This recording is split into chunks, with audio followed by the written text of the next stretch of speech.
কৃষ্ণ। আজ আপনাদের ভগবান শ্রীকৃষ্ণের কিছু গুরুত্বপূর্ণ বাণী শোনাতে চলেছি।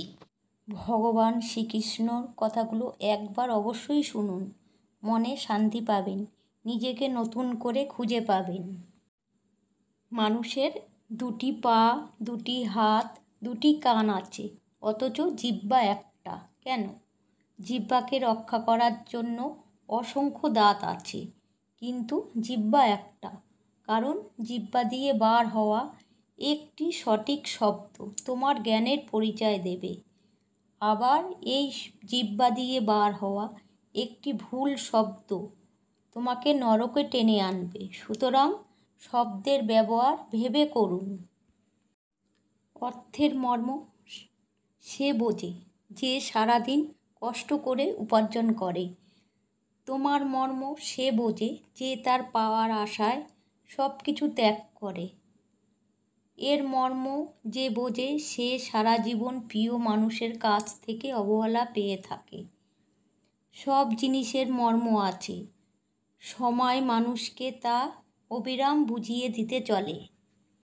কালবৈশাখীর মতন মানুষের জীবন, অনেক ঝড়ঝাপটা আসে, ভালোবাসা, দুঃখ, রাগ ও অভিমান সব কিছুই আসে।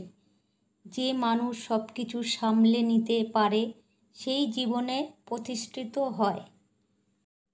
আমি বিধাতা হয়েও বিধির বিধান বদলাতে পারিনি।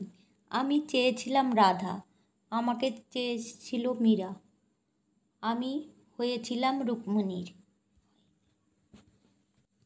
তোমাকে যদি কেউ হিংসা করে, করতে দাও। মনে রেখো, হিংসা তারাই করে যাদের যোগ্যতা কম। জীবন না ভবিষ্যতে আছে, না আছে অতীতে। জীবন তো কেবল এক মুহূর্তেই আছে, অর্থাৎ এই মুহূর্তের অনুভব করাকেই জীবন বলে। বিবেক মানুষের প্রধান বিচারক। যে ব্যক্তি তার আপন বিবেকের নিকট বাহু দিয়ে করতে জানে তাকে কখনো কোনো বিচারকের সম্মুখ হতে হয় না।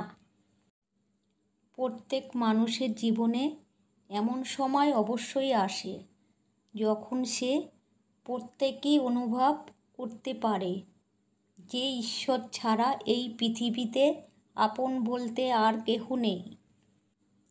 জীবনে এমন কিছু বন্ধু বানাও যেন আয়না আর ছায়ার মতো হয়, কারণ আয়না কখনো মিথ্যে বলে না, আর ছায়া কখনো ছেড়ে যায় না।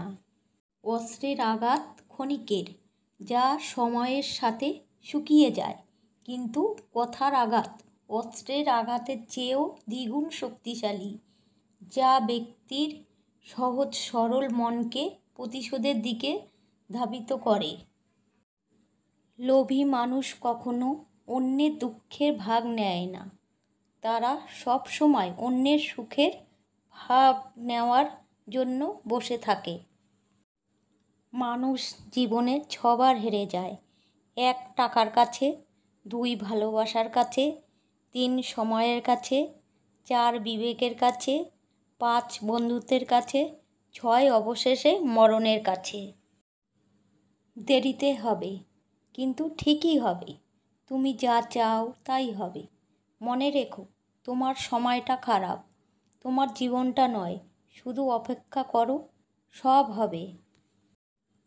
জীবনে অনেক কঠিন পরিস্থিতি তোমার জীবনে আসবে, তার জন্য কখনো ভেঙে পড়ো না। ভুলে যেও না, আমাদের জীবনে ডাক্তার হলো ভগবান। সমস্যার সমুদ্রে ডুবে আছো বলে আতঙ্কিত হইও না, সৃষ্টিকর্তার উপর আস্থা রাখো। হয় তিনি তোমাকে টেনে তুলবেন, নতুবা তোমাকে সাঁতার শেখাবেন। তো আজ এই অবধি। আপনাদের কেমন লাগছে আমার ভিডিও অবশ্যই কমেন্টে জানাবেন। এই বলে আমি ভিডিও শেষ করছি। হরে কৃষ্ণ।